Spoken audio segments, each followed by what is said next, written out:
यौमल क़ियामति अअमा। वक़ाल अल्लाहु तआला ज़हरल फ़सादु फ़िल बर्रि वल बहरि बिमा कसबत अयदिन नास लियुज़ीक़हुम बअदल्लज़ी अमिलू लअल्लहुम यरजिऊन। सदक़ल्लाहु मौलानल अज़ीम। अल्लाहुम्मा सल्लि अला सय्यिदिना व नबिय्यिना व हबीबिना व क़ुर्रति अअयुनिना मुहम्मद व अला आलिहि व अस्हाबिहि व बारक व सल्लम तस्लीमन कसीरन कसीरन कसीरा। मेरे मोहतरम दोस्तों, हमारे इज्तिमाई इनफरादी जितने भी आमाल हैं, सिर्फ़ आमाल ही नहीं, सिर्फ़ अमल ही नहीं, हमारे मुंह से निकली हुई बातें भी वो अपने तौर पर एक असर रखती हैं। जिस तरह आग थोड़ी सी हो तो उसकी गर्माइश थोड़ी सी होती है,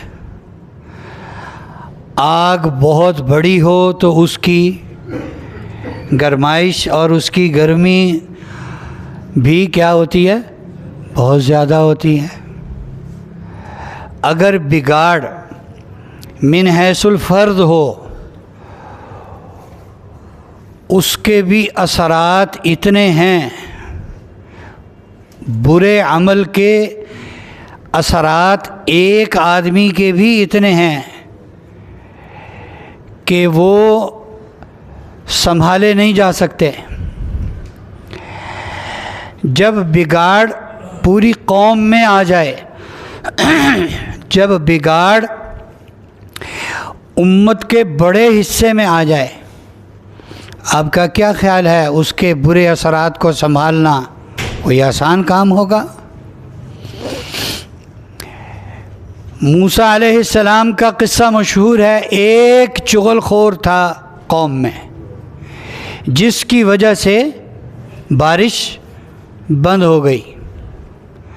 बहुत दुआएं की, बारिश ना हुई, बड़ी हैरानगी हो रही थी। तो अल्लाह रब्बुल इज़्ज़त की तरफ से पैगाम आया कि एक चुगलखोर है, जब तक वो तौबा नहीं करेगा तब तक बारिश नहीं होगी। एक आदमी का असर, उसके अमल का बुरा असर, बुरे अमल का बुरा असर इस कदर ज़्यादा था कि पूरी कौम को अल्लाह ने बारिश से महरूम कर दिया। अब कितने अमाल ऐसे हैं जिनका असर ये है, यानी उनकी सज़ा ये है, अल्लाह की तरफ से उनकी सज़ा ये है कि अल्लाह बारिश बरसानी बंद फरमा देते हैं। और ये जो थोड़ी बहुत बारिश होती है ना, ये भी उलमा ने किताबों में लिखा है, इंसानों की वजह से नहीं होती, फिर जानवरों की वजह से बारिश होती है। इंसान जब पटरी से उतरता है, इंसान जब अपनी सही समत में चलना छोड़ देता है, फिर उसके बुरे असरात हैं, उसको लाजमन वो भुगतने पड़ेंगे। इसके अलावा कोई चारा नहीं है। तौबा कर ले तो और बात है। अब पूरे आलम के मुसलमानों के हालात बिगड़े हुए हैं। मुसलमान परेशान हैं, मुसलमान पिट रहे हैं, मुसलमान बेइज्जत हो रहे हैं। अच्छा, एक हमारे मुल्क में सबसे बड़ी परेशानी माश की है। अगर किसी आदमी को आप देखें कि वो बहुत मालो दौलत वाला है, साहिब सरवत है, साहिब निसाब है, साहिब हैसियत है, अगर आप देखें वो बहुत मालदार है, वो भी परेशान है, वो भी परेशान है। और एक झोंपड़ी में रहने वाला है, वो भी परेशान है। किसी को कोई मुसीबत खाई जा रही है, किसी को कोई मुसीबत खाई जा रही है, किसी को किसी फ़िक्र ने घेरा हुआ। अगर किसी के पास माल है तो वो इस फिक्र में है, वो इसकी हिफाजत कैसे हो। नाजायज़ पैसा कमाया हुआ है तो उसको ये डर है कहीं वो इदारा ना छापा मार ले, वहीं वो इदारा ना आ जाए, वो इदारा ना पकड़ ले, वो इदारों का डर है। साल हर साल की ज़कात अदा नहीं कर रहे, अल्लाह की पकड़ का डर नहीं है। साल हर साल से सूदी कारोबार कर रहे हैं और अल्लाह की पकड़ का डर नहीं है। ये सूदी कारोबार है, इस कदर बढ़ चुका है, इस कदर बढ़ चुका है सूदी कारोबार। बहुत सारे लोग हैं जो खुद को नेक, मुत्तकी, परहेजगार और उनका गेटअप सारा वो बुज़ुर्गों वाला है और सारा दिन फारिग हैं, इबादत कर रहे हैं। लोगों में शोहरत है, बहुत नेक आदमी है, बहुत अच्छा आदमी है, हर वक्त मस्जिद में होता है, पैसे दिए हुए हैं लोगों को सूद पर, सूद भी चल रहा है। जब सूद कमाई के अंदर आता है, जब सूद ज़िंदगी में आता है, जब सूद की कमाई घर में आती है, तो यमहकुल्लाहु रिबा, अल्लाह सूद को जड़ से उखाड़ देते हैं, इसकी जड़ भी बाकी नहीं रहने देते। क्या मतलब है? दरख्त को जड़ से उखाड़ दें, ना उसका तना रहता है, ना उसकी जड़ बाकी रहती है, ना उसकी कोई शाख बाकी रहती है, ना उसका पत्ता बाकी रहता है, ना उसके कोई फल और ना फूल, कोई चीज़ बाकी नहीं बचती। अगर 100 रुपये पर 10 रुपये सूद लिया ना तो 10 रुपये नहीं बर्बाद होंगे, वो जो 100 है ना वो भी सारा चला जाएगा।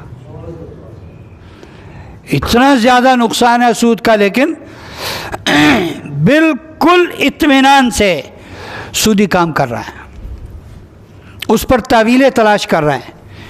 ये क्या है? ये भी तो तिजारत ही है, ये भी तो ऐसे ही है। इसके उसमें के स्टाइल में फ़र्क क्या है आप बताएं। अच्छा, अब अल्लाह की बात पर आप हील हुज्जत करेंगे, हम अल्लाह की बात पर हील हुज्जत तलाश करेंगे, तावीलें तलाश करेंगे कि ये भी तो वैसे ही है। अच्छा, अल्लाह को नहीं पता लगा कि ये एक जैसा है, उसको हलाल कर दिया, उसको हराम कर दिया, अल्लाह को नहीं पता लगा।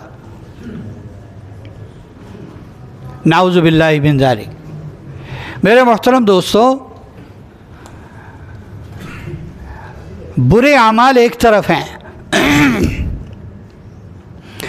एक फ़र्द का बुरा अमल एक तरफ है, एक फ़र्द के बुरे अमाल एक तरफ हैं और पूरी कौम के अमाल एक तरफ हैं, बुरे अमाल।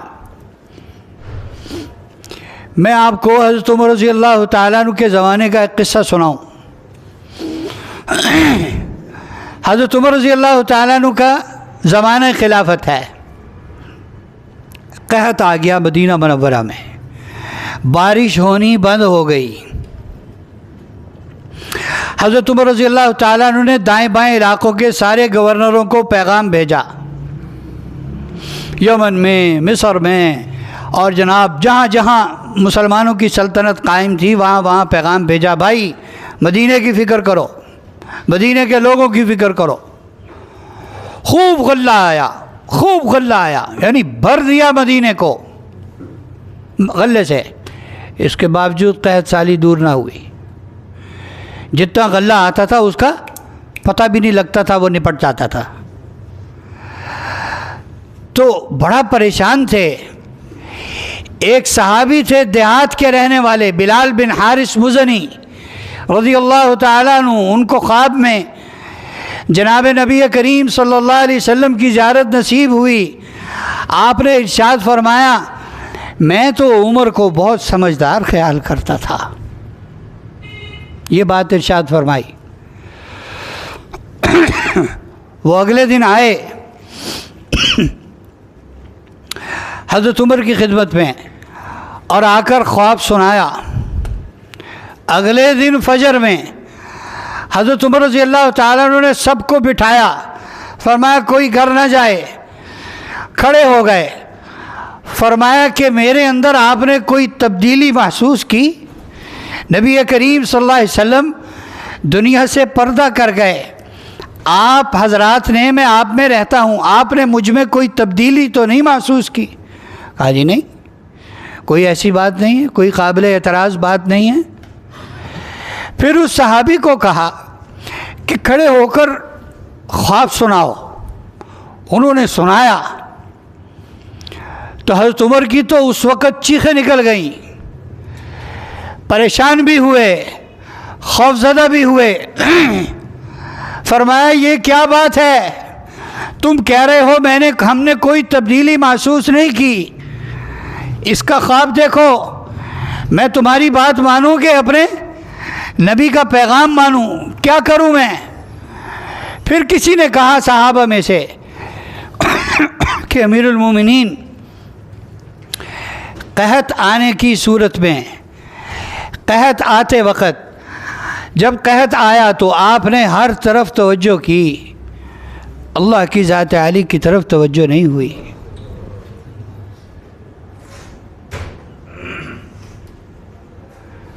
हमारी नज़र में ये बुरा अमल नहीं है, हमारी नज़र में ये बुरा अमल नहीं है। आपका क्या ख्याल है कि अल्लाह से गाफिल होना ये बुरा अमल नहीं है? दुनिया के हर सबब की तरफ तवज्जो है, तमाम असबाब की तरफ तवज्जो है, और मुसब्बिबुल असबाब की तरफ तवज्जो नहीं है। अपने असबाब पर एतमाद है, और असबाब को पैदा करने वाली ज़ात, असबाब को मुहैया करने वाली ज़ात की तरफ तवज्जो नहीं है। ये मेरे पास सारा प्रोग्राम बना हुआ है, हर सारा प्लान किया हुआ है, पूरा मंसूबा तैयार है। आप यूँ समझो ये काम हुआ ही हुआ, और वही काम होता नहीं है, वही काम होता नहीं है।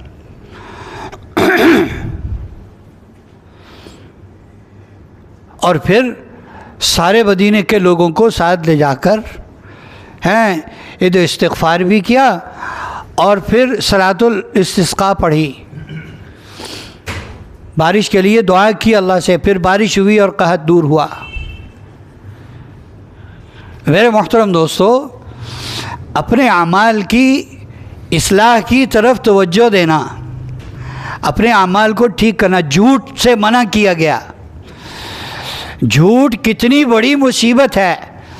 झूठ बोलने से, एक आदमी के झूठ बोलने से रहमत के फरिश्ते कितनी दूर, कितने मील दूर चले जाते हैं।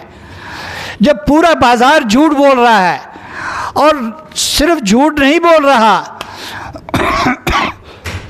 वो झूठ बोलकर ये भी कह रहा है कि जी झूठ के बगैर हमारा काम नहीं चलता।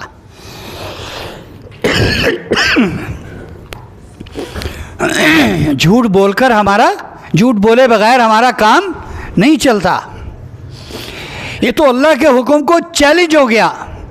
अल्लाह कह रहे हैं सच बोलो, अस्सिद्क़ु तमानीना, सच बाइसे इत्मीनान चीज़ है, सच में बरकत है, सच से काम चलता है। इन्न सिद्क़ युंजी, सच आदमी को मुसीबतों से बचाता है। और हम क्या कह रहे हैं? झूठ बोलेंगे, झूठ नहीं बोलेंगे, सच बोलेंगे तो हमारा काम कैसे चलेगा? सुभान अल्लाह, सुभान अल्लाह। ज़कात नहीं दे रहे और फिर रोते हैं कि जनाब बिजली का बिल आया है और उसमें ये टैक्स लगा हुआ है, ये टैक्स लगा हुआ है। बट अभी तक मस्जिद का बिल जो आता है उसमें टीवी का टैक्स है। ये कहाँ टीवी लगा हुआ है? देखें ज़रा, यहाँ कहीं आपने टीवी देखा है? कोई ड्रामा यहाँ सीरियल वाइज चलता है, किस्तवार चलता है यहाँ तो कोई ड्रामा कि जी चलो मस्जिद में एतकाफ़ की नीयत से बैठ के ड्रामा देखेंगे, चलो कोई बात नहीं है। या किसी मस्जिद वाले ने ये कहा यार टैक्स तो लग के आ रहा है, चलो टीवी भी लगा ले हम, कोई बात नहीं, चलो लोकाना देरी लगा रहा हूँ। वो टैक्स लग रहे हैं, उस पर रोते हैं। ज़कात अदा करने के लिए तैयार नहीं है, जान जाती है। ज़कात जो फ़र्ज़ है, ज़कात जो फ़र्ज़ है वो नहीं अदा कर रहा है। ये ज़कात नहीं अदा कर रहा है, सदका कहाँ से देगा? ये किसी को हदिया कहाँ से देगा? ये नफली सदक़े कहाँ से देगा? ये रिश्तेदारों पर कहाँ खर्च करेगा? लोगों ने क्या किया? अब्दुल्ला बिन मुबारक रहमतुल्लाह अलैह के पास एक शख्स आए, कहने लगे हज़रत मेरे ऊपर 400 दिरहम का कर्ज़ है, आप मेरी कोई मदद कर दें। तो उन्होंने, वो मुंशी पास बैठा हुआ था, एक पर्ची लिख के उस मुंशी को थमा दी कि ये इनको पैसे दे दो। अब मुंशी आगे आगे है, वो आदमी ज़रूरतमंद पीछे पीछे है। मुंशी ने जाके कमरे के बाहर देखा जहाँ पैसे वैसे रखे हुए थे, देखा इसने तो कहा था 400, इस पर लिखा हुआ 4000। लगता हज़रत भूल गए। वो कह रहा ज़रा 1 मिनट ठहरना, मैं ज़रा हज़रत के पास जा रहा हूँ। अब्दुल्ला बिन मुबारक रहमतुल्लाह अलैह के पास चला गया, कहने लगा हज़रत उसने 400 कहे थे, इस पर 4000 लिखे हुए हैं, मेरा ख्याल है आप भूल गए। तो ऐसे एक टेढ़ी नज़र उस पर डाली, गुस्से की भरी हुई नज़र उस पर डाली और कहा तुम्हें मैंने इसलिए मुंशी रखा है कि तुम मेरे अहकामात की तामील करो, इसलिए नहीं रखा कि तुम मुझे हुक्म दो। फैसला कर लो कि तुमने मेरी माननी है या मैंने तुम्हारी माननी। अगर मैंने तुम्हारी माननी है तो तुम यहाँ आके बैठो मेरी जगह पर, मैं तुम्हारी जगह पर बैठता हूँ, फिर जो कहोगे मैं मान लूँगा। फिर उसका इधर पर्ची, इधर ला पर्ची लाए, उस 4 को 14,000 कर दिया, उसे दे दिए कि बाबा बड़े लोग हैं, हम क्या बात करेंगे, वो मालिक हैं अपने माल के, जो मर्जी करे। 14,000 कर दिया। अच्छा, वो दे के उसको चलता किया। वापस आकर हजरत से पूछा क्या बात थी, आपने 400 के 4,000 किए और 4,000 के फिर 14,000 किए, आपने ऐसा क्यों किया? तो फरमाने लगे नबी करीम सल्लल्लाहु अलैहि वसल्लम के इरशाद का मफ़हूम है कि जो किसी को सरप्राइज़ देता है, अचानक तोहफ़ा देता है जिससे वो खुश हो जाए, तो इस तोहफ़ा देने वाले के सारे गुनाह अल्लाह मुआफ़ फरमा देते हैं। उसने 400 कहा, मैंने 4,000 किया ताकि ये उसके लिए क्या हो जाए, सरप्राइज़ हो जाए और मेरे गुनाह माफ़ हो जाएं। तुमने सारा भांडा फोड़ दिया, मेरा सरप्राइज़ ख़त्म कर दिया, फिर मैंने 4,000 को 14 किया ताकि उसका सरप्राइज़ बाकी रहे, मेरे गुनाहों की माफ़ी यकीनी हो जाए। ये जो आज हालात जहन्नुम बने हुए हैं, ये मेरे मोहतरम दोस्तों, ये हमारे आमाल हैं। हज़रत हसन बसरी रहमतुल्लाह अलैह से एक रिवायत है, फरमाते हैं आमालुकुम उम्मालुकुम कमा तकूनून युवल्ला अलैकुम, तुम्हारे आमाल ही असल में तुम्हारे हाकिम हैं।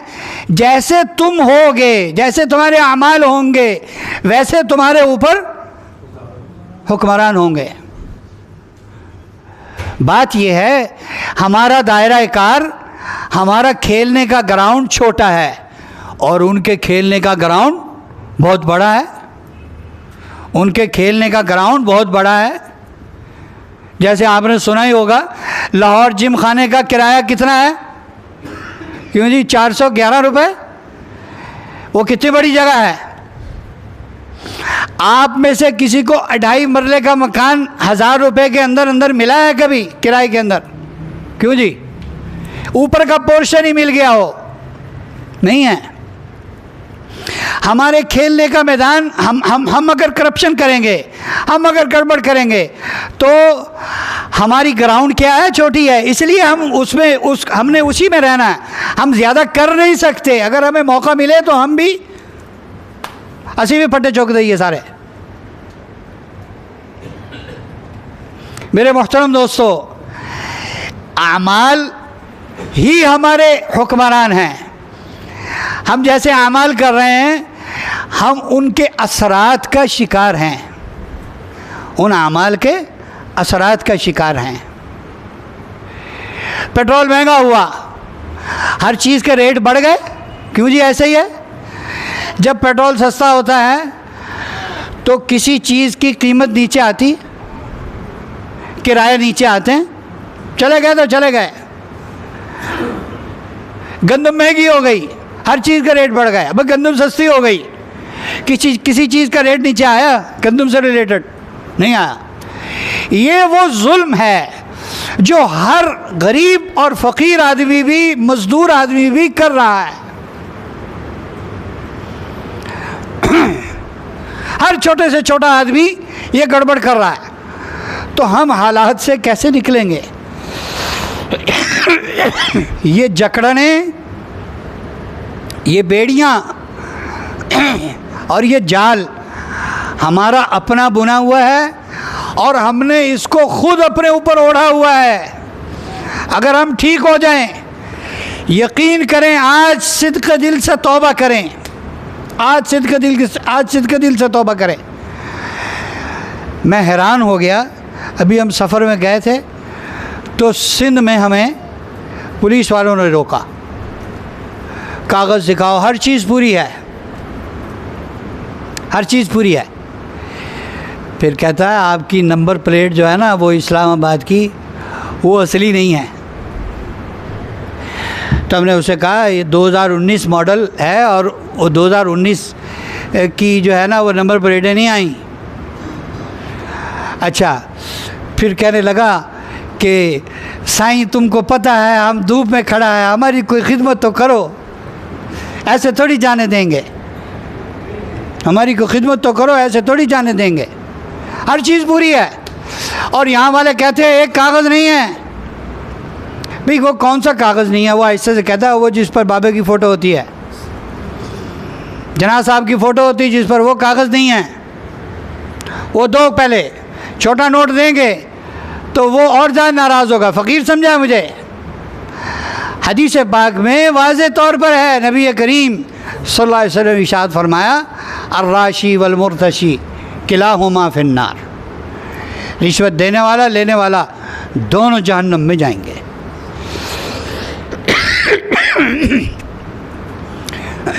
इसमें उलमा ने फिर हालात को देखकर आवाम के लिए कुछ नरमी पैदा की है और दूसरी अहादीस को, नबी करीम सल्लल्लाहु अलैहि वसल्लम की सीरत को और आपके दूसरे अमाल व अक़वाल व अफ़आल को देखकर ये कहा है कि आपका जायज़ हक़ अगर आपको कोई महकमा या महकमे वाला नहीं दे रहा और आप दिल से ये चाह रहे हैं कि बग़ैर रिश्वत के काम हो जाए, लेकिन वो नहीं होने दे रहा, आपको उसके लिए रिश्वत देनी ही पड़ेगी, तो आपको गुनाह नहीं होगा, सारा गुनाह उसको होगा एक हालात की वजह से।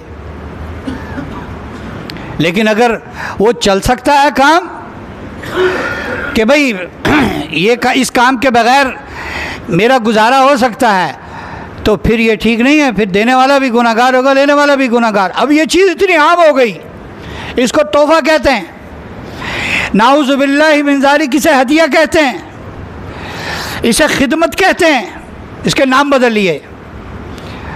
आज जैसे आपसे फरमाया कि क़ुर्ब क़यामत में शराब का नाम बदल बदल कर लोग पिएंगे, तो वो नाम बदल लिया और पेशाब का नाम बदल लिया हैं, और पेशाब का नाम रख लिया जनाब कोई स्पार्कलिंग ड्रिंक, शराब पे पेशाब का नाम रख लिया, तो क्या है हलाल हो जाएगा नाम बदलने से?